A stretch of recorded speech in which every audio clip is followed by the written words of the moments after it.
Alright, I've arrived in Boston for PAX East 2026. I know I didn't really vlog before all of the B-roll you just saw with all of the flight in the air and all that stuff. But yes, PAX 2026 is here. It starts officially tomorrow. It's day 0, so I'll probably walk around the hotel area just to figure out the route to the convention center, because I did decide to stay at a hotel a little closer to the convention center this time around for PAX East. But yeah, without any further ado, you saw only a glimpse of it in the little clip beforehand where I walked in. How about we take a full tour of the suite for PAX East 2026? So this is the part you kind of saw at the brief moment beforehand, but as you walk in, to your right is the kitchenette, where you got a dishwasher, you got the sink, you got probably cabinetry with a whole bunch of stuff to use, like cups, coffee machine, because of course, always gotta have the coffee. There is a little toaster oven here too, which is pretty cool, as well as some burners, and a microwave. So honestly, you can probably go shopping and buy a couple of frozen things. And of course, a fridge, full size. Ooh, that's nice and cold. Oh, it's already cold in Boston, but you know, it is what it is. But anyway, if you turn the corner here, you do have an adjacent room over there if you were to buy 2 different rooms. I only have the one because that is plenty. Here is a little dining table for eating, and here is the living space with the TV, which is where we're going to be recording. And yes, because Later Gator U is joining me this year. I'm not alone this time. When I first walked into the room and saw this view, like, dude, look at that view.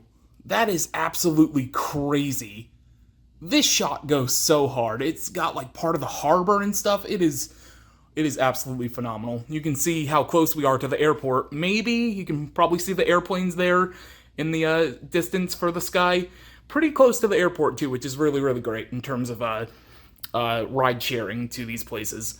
But nonetheless, we walk this way. The TV past here is the bedroom space. So here in the bedroom space, if you turn to your right, there is the mirror and the bathroom. Mirror me, hello. Closer, mirror me, hello. But the bathroom is right here. It looks like there's a closet right here. Oh yeah, with some sheets, ironing board, safe. But yep, here's the mirror. Here's the bathroom. The toilet. If you come out this way, though, like, even the views in the bedroom are spectacular. Like, just... Dude, that is amazing. But, yeah. Double beds, one for me, one for Gator. Lots of curtains, actually. So you could open this all up and just bask in the sunlight. It is, like... It's just outstanding. Like, dude... This is so cool. And you can even see some of the historic buildings around Boston here, too, in the skyline. So that's really, really cool. This side, probably the weakest of the views, because you pretty much got a parking lot and then the roadway here. But, you know, it's still cool. It's pretty exciting. But nonetheless, yeah, that is the PAX East 2026 hotel room tour.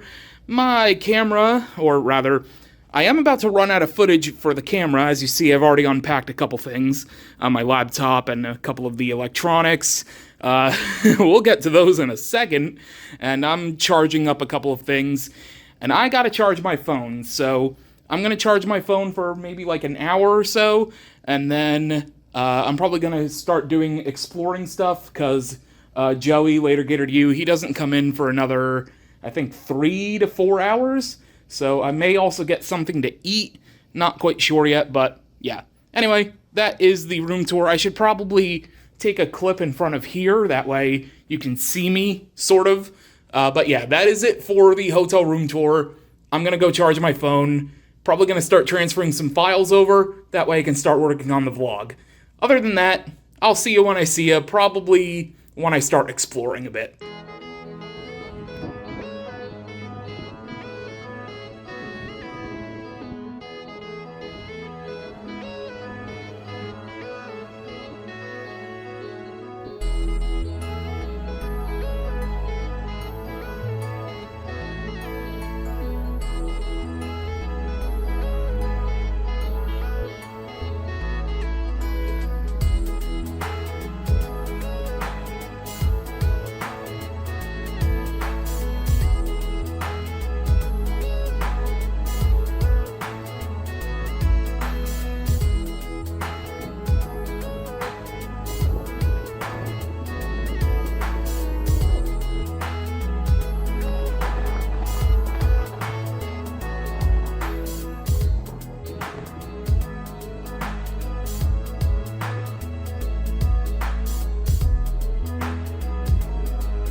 wants to see me open Pokemon packs? Alrighty, so dumb intros aside, when I was at my layover at the Charlotte airport, they did have a vending machine filled with a bunch of cards. Not just Pokemon, but, well, actually mostly Pokemon, including some ETBs. They had, top sports trading cards. They advertised One Piece, Yu-Gi-Oh!, a bunch of other different types of trading card games, Magic, but it was mostly Pokemon. It was the slowest machine ever. I got pretty much one pack of every single Scarlet and Violet set that they had. I tried getting a ETB, but my credit card was being dumb and stupid and dumb, so I ended up getting individual packs instead, which all equaled amount to the amount I would have gotten in an ETB, and around the same price, maybe a little more expensive. But nonetheless, I did get one of every pack pretty much, so I got Journey Together, I got Destined Rivals. If the centering is off, I apologize. I got Prismatic Evolutions. Okay, so the center of the camera would be right at the corner of where... Okay, that's so stupid. They didn't have the Crimson one in English. Oh, well, technically they did. They just didn't have the option to select it. So I got a 3-pack of Japanese cards, which was cheaper than some of these packs by themselves as a single. Dumb. I got Surging Sparks. I got an original 151. I got a White Flare, which was one of the ETB options. I got a Black Bolt, which was one of the ETB options. This doesn't want to stand up. It's whatever, it's fine. And I got a Stellar Crown. The other ETB they had was Mega Evolution, which they also did have packs of from the XY era. I just didn't bother getting them because, yeah, I already spent way too much money, and the credit card company that I have was being stupid, like I said. So, anyway, so you might be wondering about these ones. So the Japanese, Korean, pretty much everywhere except America, the hit rates on these are, astounding. So I'm going to save these for last because I'm curious to see what I will actually get from all of these packs. So this is going to be very scuffed. I'm going to end up, cutting a lot, but, it is what it is. I don't even know the order that these all released in, so I don't really know what to open first. I mean, I guess I can do 151. I don't even know the pack trick for these packs, so, I'm just going in blind, really. So, yeah, let's go ahead and open some packs. I'm hoping I don't destroy any cards or not, but, if I do, I do. Also, again, I apologize for centering, but this is kind of how I have to do it, because there's no real good way for me to do it. There's a TCG code if you want it. I guess I'll just have them all be available. I got Rhyhorn, I got Magikarp, Oddish, Mankey, Scyther, Charmeleon, Parasect, Reverse Hollow Arcanine, that's cool. I got a Gyarados, and it looks like... Is that also Reverse Hollow? I can't... It's got an imprint on it. I guess it's Reverse Foil? I'm not sure. And then I got a Flareon and a Hollow Basic Energy. Okay, cool. Not bad. I may end up just, spreading cards all over packs, just, leaving them around. I mean, that's technically littering, so maybe I shouldn't do that, but hey, whatever. Anyway, the next pack is going to be Surging Sparks, just because Stellar Alolan Executor looks pretty cool, so might as well, right? Alright, so... Oh, I'm going to have debris everywhere. TCG code... There you go. Pause the video to do that. Larvesta, Delmise, Sea Titan, Shroodle, a Dragon Elixir, Goldango, Magnezone, Reverse Hollow Heliolisk, Reverse Hollow Registeel, Hollow Tapu Koko, and regular basic Psychic Energy. Okay. So, nothing too crazy yet. I guess we'll do Journey Together next. Yeah, I'm not expecting to, have one of the big hits. If I get a big hit, I'll scream and then probably get kicked out of my hotel, but, it is what it is. So, yeah. Alright, let's see what we got. There's the code. Swinub, Shelgon, Milcery, or Milcery, I don't know how you pronounce it, I haven't watched that anime episode in forever, Virizion, Hop's Choice Band, Articuno, that's a cool design. Ooh, and Starmaka, yeah, this is the set, like, Scarlet and Violet, like, the DLC obviously gave love to Unova, and I think the set did a lot of love to you. I see something special back there, but Reverse Hollow Ends Darumaka, Cinccino, Mamoswine EX, okay, so I got my first, like, hit, and I ended up getting a ground energy, which goes along with it, too. I'll probably keep the hits to myself, but yeah, everything else I may just, like, sprinkle around, just because I don't really feel like keeping all of them. The next one is Stellar Crown, so let's go ahead and open Stellar Crown. I don't really care about saving the plastic anyway, even when I used to like go hold Hearted Ham at Pokemon cards, I never really saved the packaging anyway. Fido, Applin, Crabrawler, Wooloo, Glass Trumpet, that sounds weird, Talonflame, Kofu, Reverse Hollow Fido, Raboot, ooh, Orthworm EX, I think, what do the kids call it? Illustration Rare? Full Art Rare? I'm not sure, but Orthworm EX and a basic Electric Energy. Oh, I like that. The background has, like, the stellar design from Scarlet and Violet. That's actually really cool. I like that a lot.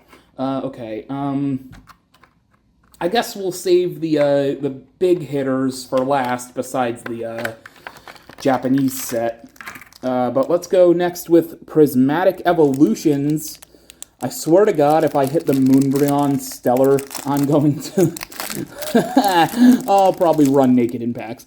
I'm just kidding, I wouldn't do that. Anyway, there we go. There's the code.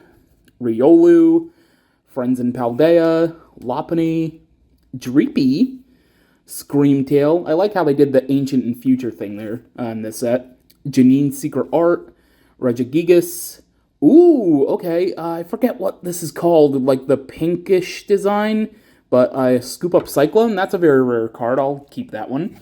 Reverse Hollow Shaman, Shiny, Hollow Jolteon, and Basic Water Energy.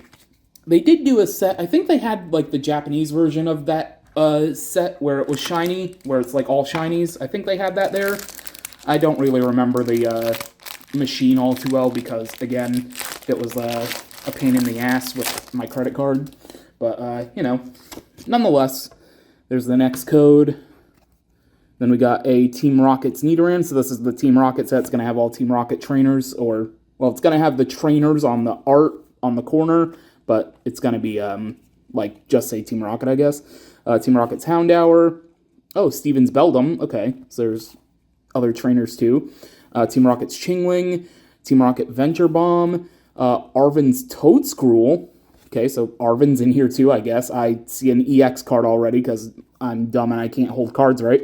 Team Rocket's Golbat. Reverse Hollow Primeape. Judge. Dondozo EX with a basic water energy. Okay, so Pokemon, like I said earlier, in the States is kind of notorious for their hit rates not being the best compared to the Japanese set, which is why I got the 3-pack of the Japanese cards, just to see the actual hit rate. Next up's going to be Black Bolt. So yeah, this is my kind of test so far. I mean, I did buy like 9 packs or 8 packs of non-Japanese cards, so I was likely to maybe get something, but still. Tynamo, Drillbur, Clink, Golett, Air Balloon, Bisharp, Crustle, Reverse Hollow Petilil, Reverse Hollow Bisharp, Hollow Volcarona. That's a weird, like, the way Pokemon trading card game has evolved over the years with the foil hollow designs is, like, so weird. Oh, actually, oh, that's cool. The energies are also, it's probably hard to see on this one, you can kind of see it. It matches, like, the wallpaper for black and white in the background. That's cool. I like that they changed that up between each set. That's a nice thing about modern Pokemon trading card game. I kind of wish that I kept up with it, to be honest, but also not because, I mean, I guess Amiibo took over that aspect of spending way too much money, unnecessarily, most likely, because, you know, Amiibo is love, Amiibo is life. There's that. Alright, we got Zorua, Herdier, Vanillite, Joltik, Selgor, Vanillux, Watchhog, Brave Bengal, Scraggy, Hollow Embor, and that was it. Okay, so just a Hollow Embor. Okay, so that was it for the regular English cards I got, and these were my hits. So I got like 8 packs of non-Japanese, and I got 4 hits, so 1 and 2. Not bad. So now we're going to move on to the Japanese ones. I believe it's Japanese. I don't think it's Korean. I would feel like an asshole. So these packs, they have better hit rates, but they only have 5 cards in them compared to Pokemon's 10. So that's kind of the trade-off. I think, what is this called? I said Crimson Flare, I think, in America. Like, they did have it in the display case, they just didn't have the option to buy it, which was really, really weird. The thing I love, too, comparing the backs of the cards, is that, like, look at that. And they put it in English for the Japanese sets, saying Pokemon now. Like, I mean, I love the tried and true English back, but that's just so much cooler. The overseas one is so much better. Cubchoo, Phantump, Bisharp, Seismitoad, and King Gambit. Okay, so that one was a basic one. Okay, nothing too fancy, nothing too shocking. Alright, and no codes to give out either, so sorry about that. Gloom, Baltoy, trying not to spoil a card, I saw some shininess. The hardest thing about these is they're not in English. Varoom, Nemona, and Umbreon. Okay, so that's not bad. Alright, last pack magic. Here we go, rub on Stellar Charizard. Actually, it's just Terrestrialized Charizard. Only Terapagos is Stellar. I don't know why I keep saying Stellar when it comes to all of the Terrestrialization. I'm just so used to Terapagos, I guess. Alright, here we go. Glimmet, Glimmet. The other one's Glamora. Whatever. Cleffa, Probopass. Ooh, EX Terrestrialized Tyranitar. Okay, so we did get 1 hit. And then a Stunfisk. Alright, so that's not bad. Overall, I had like 10 packs, and I got some hits. Like, I'm not going home empty-handed, and these things all came in little plastic cases, so I can just easily put these inside of here to keep them safe. So, yeah, not bad. I got 5 hits. I got plenty of cards that I can give away or hide all throughout packs. Like, let me just make sure that none of this falls down. Like, that's a pretty hefty chunk of cards that I can just throw around packs. I can even throw away the codes, but I already put them in the video, so never mind. I'm just going to collect my garbage and call it a day. Well, and by call it a day, I mean eat some food and then wait for Joey to get here, so yay! You can't even see my thumb. Yay! While I'm here, I guess I can show you that I did get Chipotle. I got it a little bit up the ways away. I did take the walk to gauge how far the hotel is from the convention center. It is super close, and it's not bad, too, compared to the price. But also, I have an excuse to show off the PAX badges, because I don't believe I took video of me showing them off. But yeah, for those that were living under a rock. The theme for this year is kind of like theme park for PAX. So it's like an admit 1 ticket. So there's Thursday, and let me flip that, and there's Friday. I still need to activate the badges in the PAX Nav app. But yeah, I'll go ahead and do that eventually. And yes, this is the same lanyard that I mentioned during PAX West that has, come on, flip, the previous PAX East I went to's badges from PAX 2024. So yeah, I'll eventually buy whatever lanyard specialty they're giving away with, like, spending $100+ in merch. That way I can update the lanyard to that one. So yeah, but yeah, that's the PAX badges. Now I'm gonna eat. Chipotle is calling my name for real. Chipotle, you never let me down. You're always delicious and very breathtaking. But you want to know what else is breathtaking? This view at night. Look at that. I know it's a little hard. There you go. Now you can kind of see it. Little bit of glare reflection from, lights and stuff, but man. Oh, that looks so good at night. That looks fantastic.